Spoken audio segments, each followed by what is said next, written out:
نمرود کی جھوٹی خدائی کا ناقوس بج رہا تھا۔ بابل میں ہر دروازے پر نمرود کا بت رکھا ہوا تھا۔ جو شہر میں داخل ہوتا اس کو اس بت کے آگے اپنی پیشانی جھکانا پڑتی۔ اللہ نے حضرت ابراہیم علیہ السلام کو رشد و ہدایت کا نور دے کر کے اس دنیا کے اوپر بھیجا۔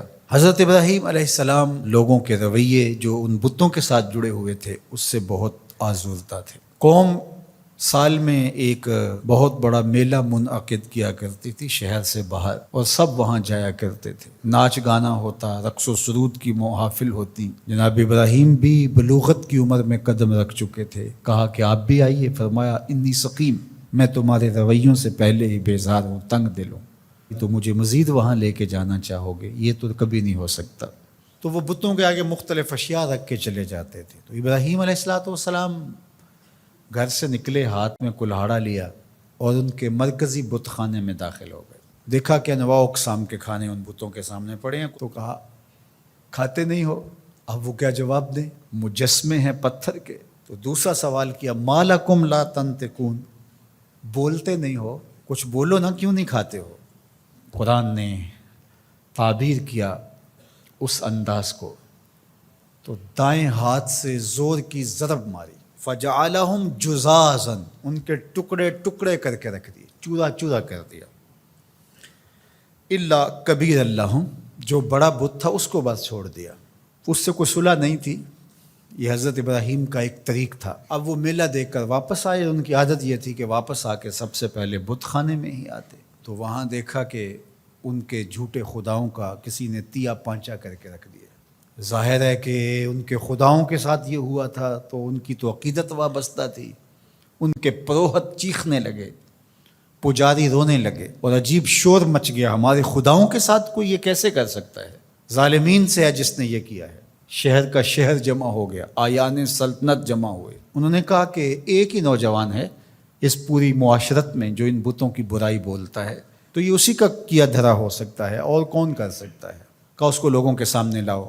اللہ اکبر، ہزاروں کا مجمع ہے، نمرود سے لے کر کے حکومت کے کارندوں تک سب موجود ہیں۔ اور حضرت ابراہیم علیہ السلام، چڑھتی جوانی، عنفوان شباب، پیشانی پہ چمکتا ہوا نور، روشن اور تاباں چہرہ، توحید کا اجالا آپ کی آنکھوں سے پھوٹتا ہوا، زیر لب ہلکی سی مسکراہٹ، دربار میں پہنچے۔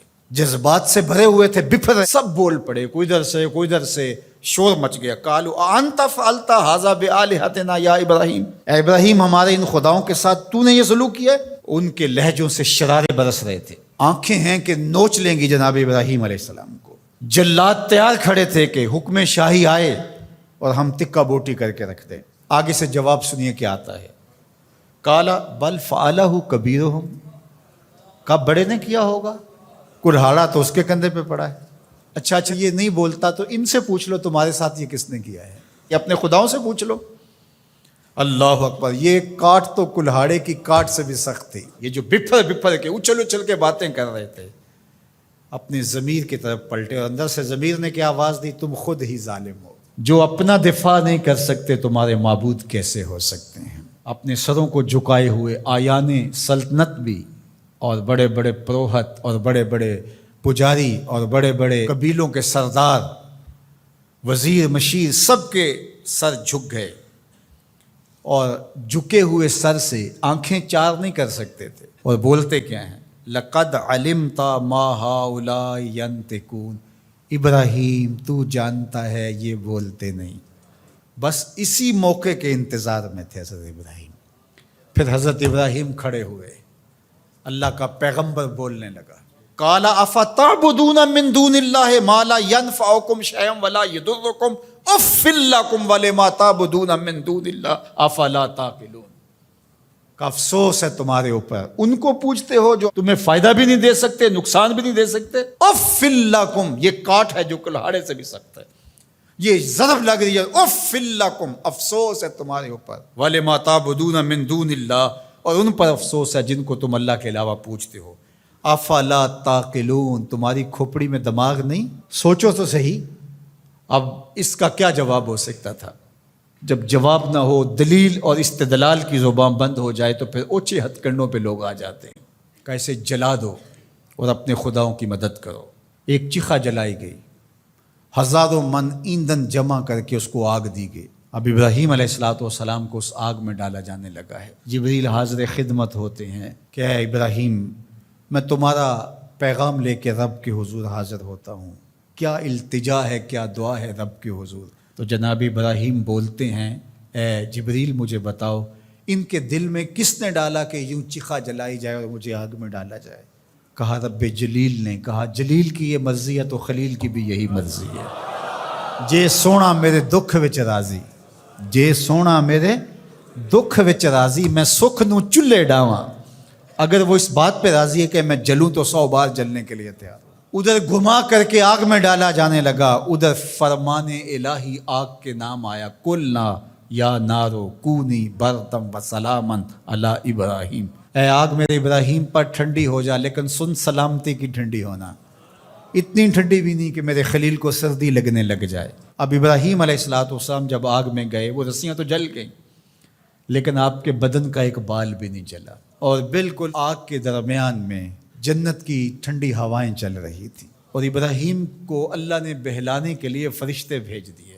40 دنوں کے بعد جب آگ بجھنے لگی اور کوئلے دہک رہے تھے اور آگ کے لاوے کم ہوئے، تو لوگوں نے دیکھا کہ ابراہیم تو کوئلوں سے چلتے ہوئے یوں آ رہے تھے جس طرح کوئی نازنی پھولوں پہ چل کے آ رہا۔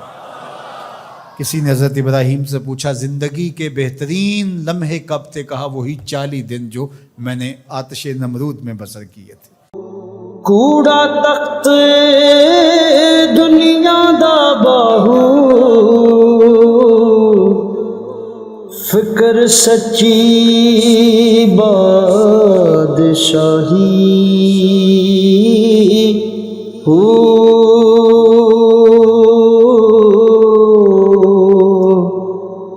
جس دل سے میں اللہ دا چمکے، عشق بھی کردہ ہلے